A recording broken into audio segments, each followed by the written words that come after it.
So behind me is the beautiful Garonne River. It runs through the city of Toulouse right now, and you could also see the symbol of the city. It's Chapelle Saint-Joseph de la Grave. And on this video today, you're going to be able to see me do a historical walk where we start out in Basilica Saint-Sernin de Toulouse, and I get to see the outside of that.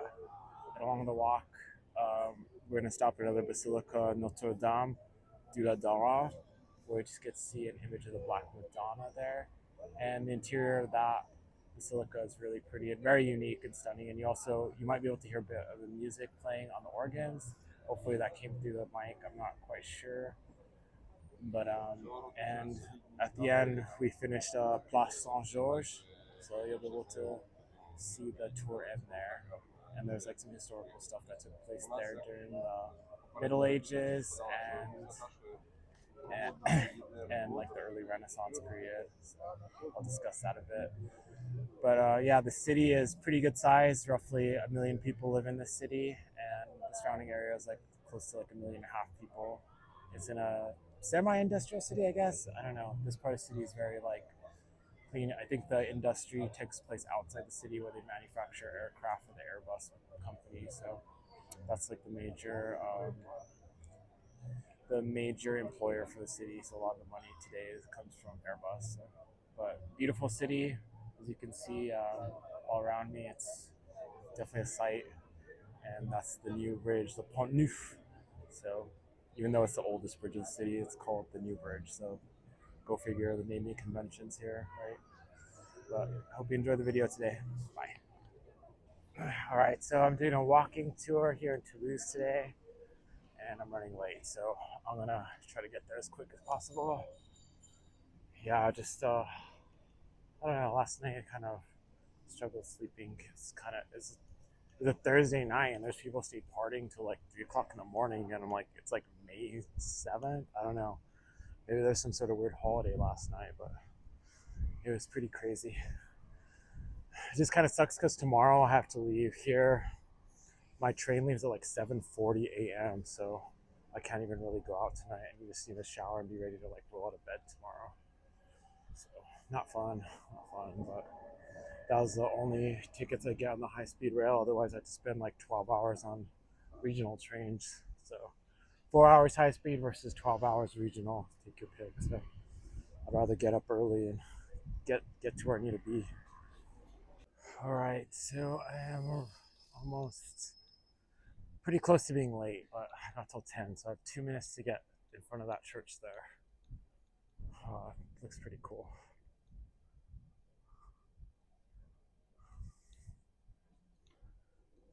All right, so we were just like learning about the cathedral back there. I'm gonna go back to it and kind of discuss it a little bit later on my own.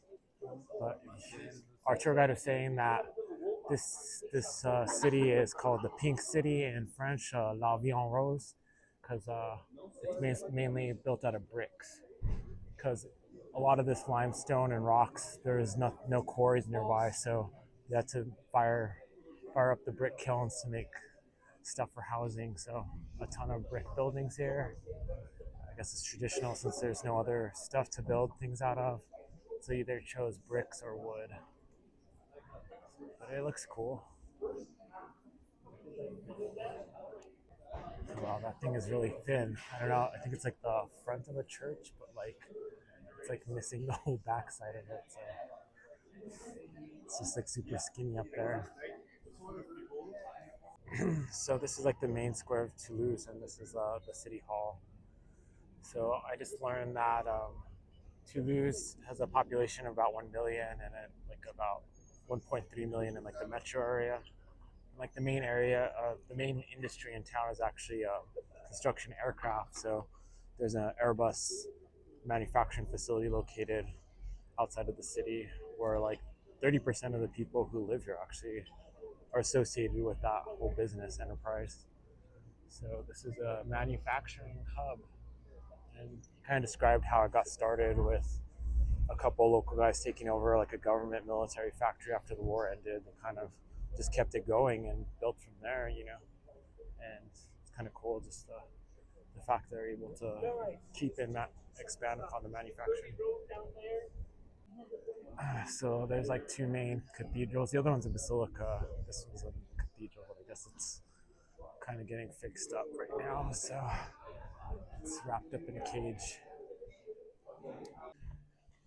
All right, so this cathedral is initiated by Bishop Fouquet, and he's kind of like one of the more stranger, sinister figures of history because he kind of started the Inquisition here in this part of France, and he killed a lot of people called the Cathars, which is an early medieval religion. And yeah, he killed a lot of people, but he actually started out in life as a singer called a troubadour in medieval times. So Toulouse is one of the spots where there's relics of St. Thomas Aquinas here. So there's a college named after him, and he left his mark on the city.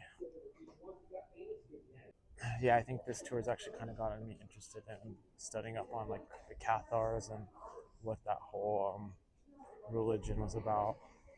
It's kind of interesting to learn about religions that existed between like the founding of Christianity and how they kind of like grew and then sputtered out like later on. So I think the Cathars seem to be like one of those that was around in like the Middle Ages and popular around that time.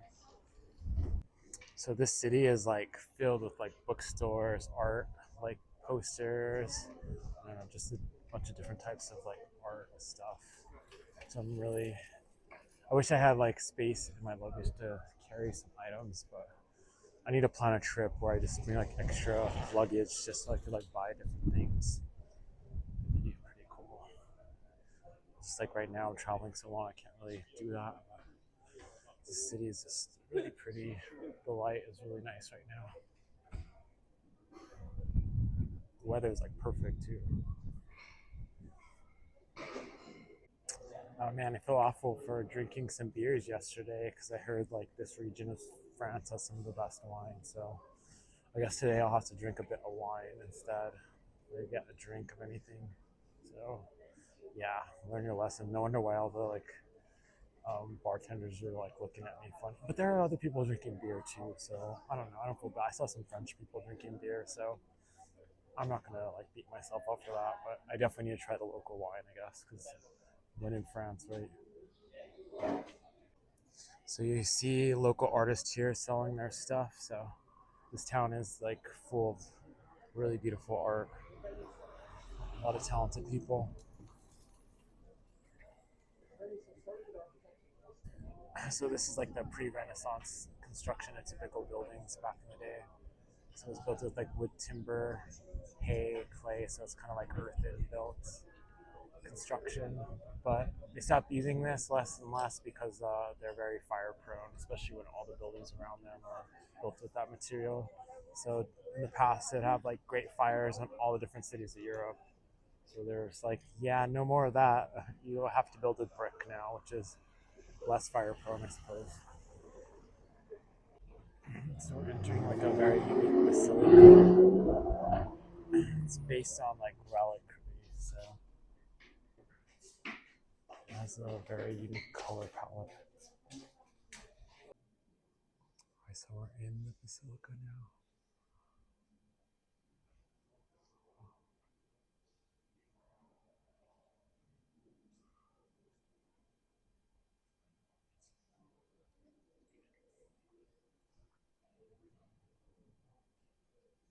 Oh, it's incredible.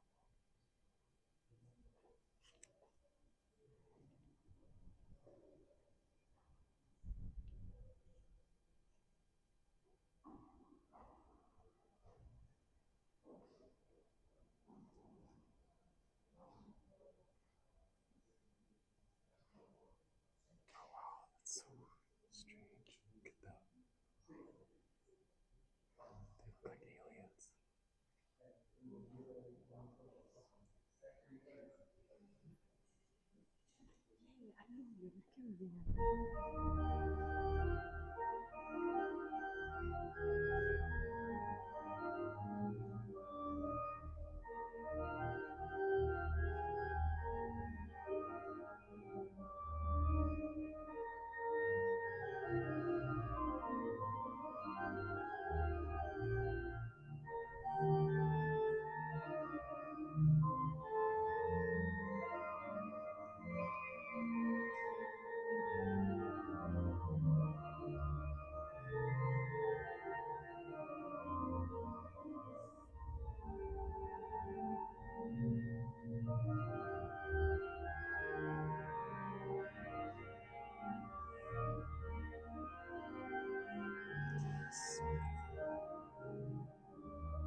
So that was Basilica Notre Dame de la Rade.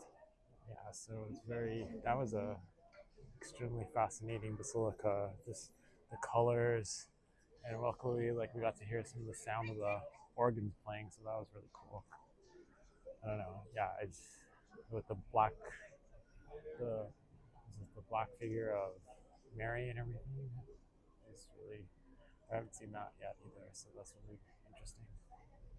Thing in this city. She's 500 years older than the oldest building in the city.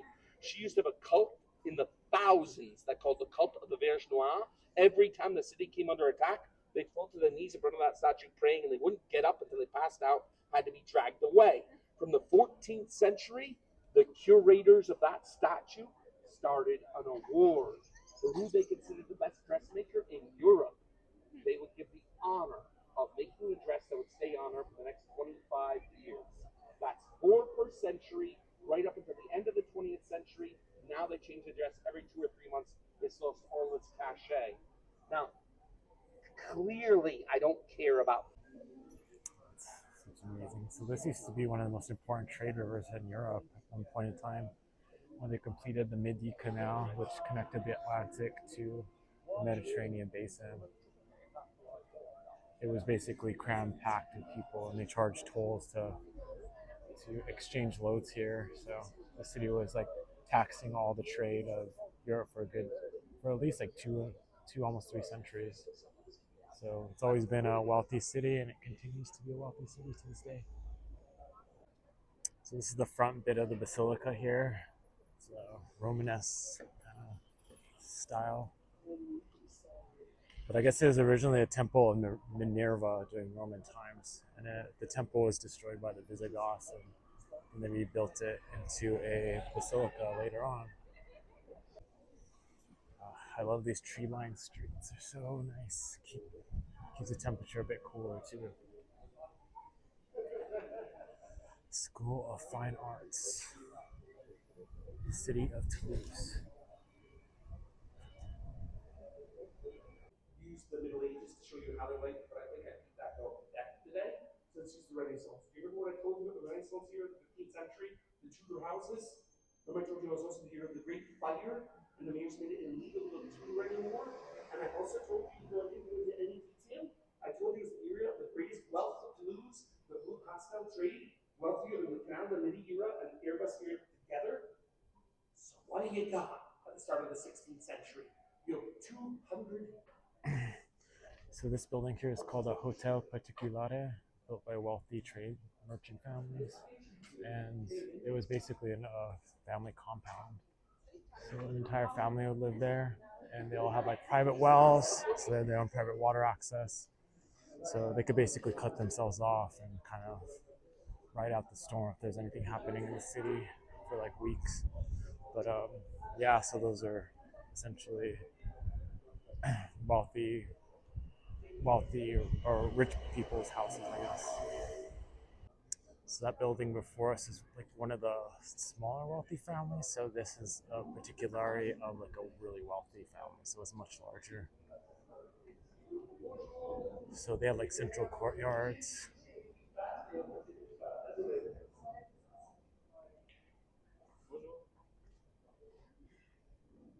that's really pretty. Yeah. So this family was super wealthy. So these towers here were basically just ways to show off like money, like wealth, status symbols. They're essentially useless. You can't even like really walk in them. You climb up there and like look out the window, and that's about it. But yeah, these are the old like I guess they're in English they're like Tudor era buildings with like this one has like wood and brick combination. So that statue right there, where that's like a little kind of Maltese cross with a symbol, is where they actually used to burn heretics at the stake. So that was a spot there. So in the Middle Ages, when they were trying to stamp out the Cathar religion, that's where they would capture them, torture them, or end up burning them alive. It's kind of horrible.